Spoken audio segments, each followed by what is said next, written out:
Miren ustedes, la historia del siglo XIX en Vélez Málaga es una historia muy desgraciada.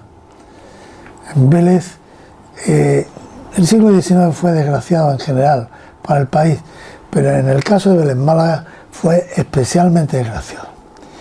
Epidemias, plagas, terremotos, sequías, inundaciones, problemas con los maestros, problemas con la justicia. Es decir, el siglo XIX en Vélez Málaga es un siglo muy triste, bastante triste. Decir que ya el comienzo de siglo, en 1804, la epidemia de fiebre amarilla, no de cólera, de fiebre amarilla, supuso 5.000 muertos en la ciudad. Es decir, si entonces andábamos alrededor de los 12.000 habitantes, casi la mitad de la población murió, nada más que en aquella epidemia. Sin duda la más grande desgracia que ha habido en nuestra historia, en Vélez Málaga. Pero es que a continuación tenemos la invasión francesa, tenemos la guerra de independencia, se van acumulando infinidad de desgracias. Y cuando muere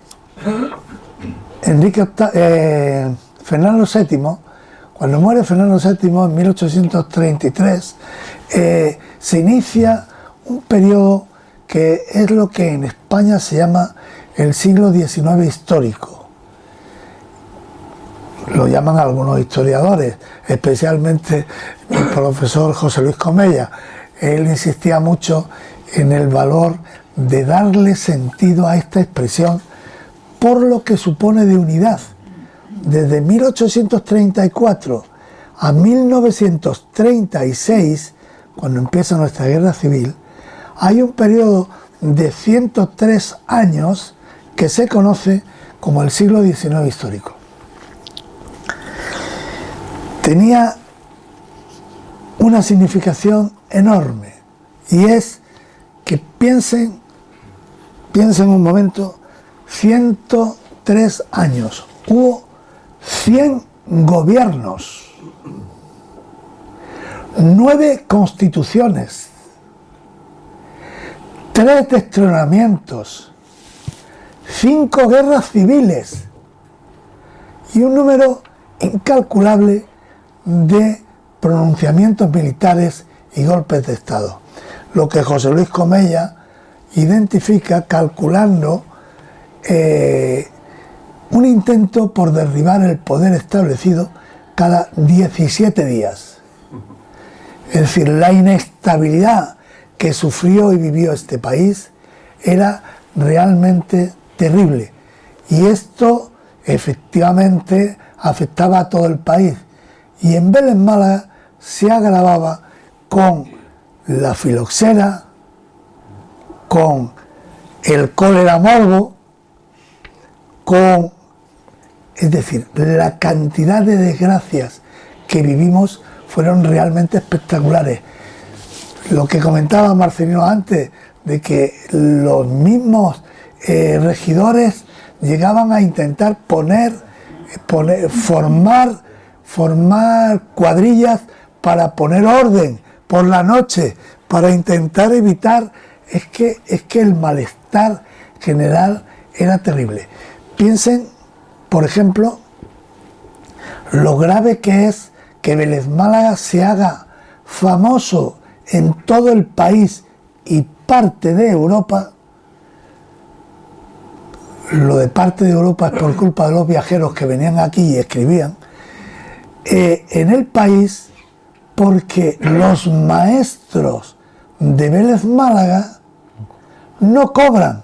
El ayuntamiento se pasa meses y meses y meses y años sin pagarle. Incluso hay uno que llega a morir porque se niega a aceptar la caridad pública. manifestaciones de maestros, lo de más hambre que un maestro de escuela, eso surgió aquí y se extendió por todas partes. Cuando llega el padre María Zambrano aquí a Vélez Málaga, y la madre, que acababan de sacar las oposiciones en Granada, se dice, hombre, es que no se asientan, es que ellos ya tenían claro que en Vélez Málaga cómo se iban a asentar. Esto era un lugar de paso, lo habían destinado aquí, pero lo que tenían es que irse. Diré, muy breve, que el ayuntamiento, ante la crisis con los maestros, dado que se manifiestan en Málaga y organizan una manifestación en Calle Lario, que es la que curiosamente cita un viajero en su libro y se extiende por toda Europa,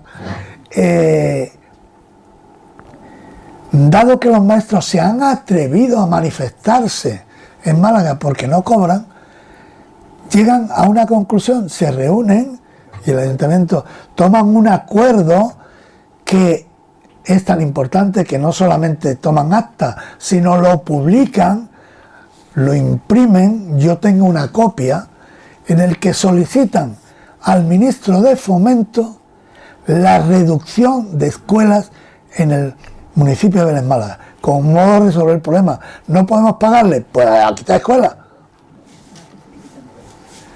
Pero es que además Vélez Málaga se hizo también famoso a final de siglo por otra historia.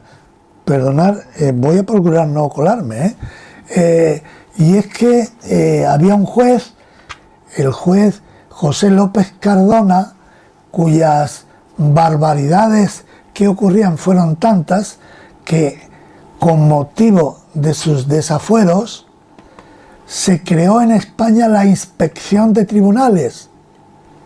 El ministro de Justicia, teniendo noticias de lo que pasaba en Vélez Málaga, creó la inspección de tribunales.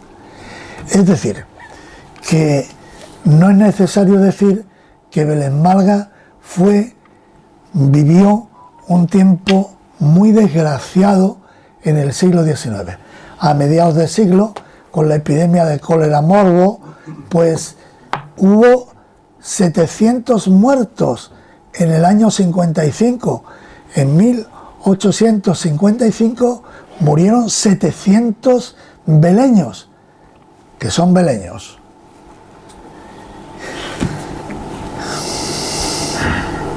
Se podría comentar infinidad de circunstancias al respecto. Yo me animaría rápidamente, pero no es el objetivo. Decir que es verdad, a mí me llamó mucho la atención el libro que ha comentado Marcelino y que va incluido en el libro de Bernardo Muñoz Piqué, el de Parangón de las dos epidemias coléricas. Yo lo he incluido, y lo he incluido porque es el ejemplo de lo que no debe ser. Este médico, cuando escribe este libro, yo me acordé montones de veces viéndolo, me acordaba montones de veces de mi amigo Paco Hernández, y ya que estamos aquí en el centro Francisco Hernández, creo que es oportuno acordarlo, cuando él me decía, niño, hay gente que habla en camelo. Este hombre, este libro, es un ejemplo claro de lo que es hablar en camelo. No se podía decir tantas cosas sin decir nada. Es una auténtica, es una curiosidad. En cambio, como contrapunto, don Juan de Pascual, el alcalde de Vélez, que se puso al frente de la epidemia y que dio el discurso de fin de epidemia en agosto de 1855, creo que vale la pena leerlo, va incluido también, vale la pena leerlo porque se ve lo que hizo la corporación, cómo se intervino, cómo se pudo parar de alguna manera la desgracia que había cogido tan fuerte a la ciudad. Nada más, yo me comprometí que a las 8 íbamos a estar listos y procuro casi siempre cumplir con lo que me comprometo. Muchas gracias a Marcelino Méndez, muchas gracias a Jesús Aranda Camuñas, lo digo porque me sé muy bien los apellidos, con Marcelino Méndez Trelles Ramos. Muchas gracias al autor de esta hermosísima portada que tenemos aquí con nosotros, al pintor de la fantasía, al pintor que hace la pintura más hermosa que podemos ver, no solamente en nuestra tierra, sino en nuestro país, y dar las gracias a todos ustedes por haberme acompañado en un acto que siempre es un acto muy agradable, como es el del nacimiento de un libro. Vamos a terminar en los 2 minutos que faltan, para ser riguroso, con la entrada musical, la despedida musical de Jesús Aranda. Muchas gracias.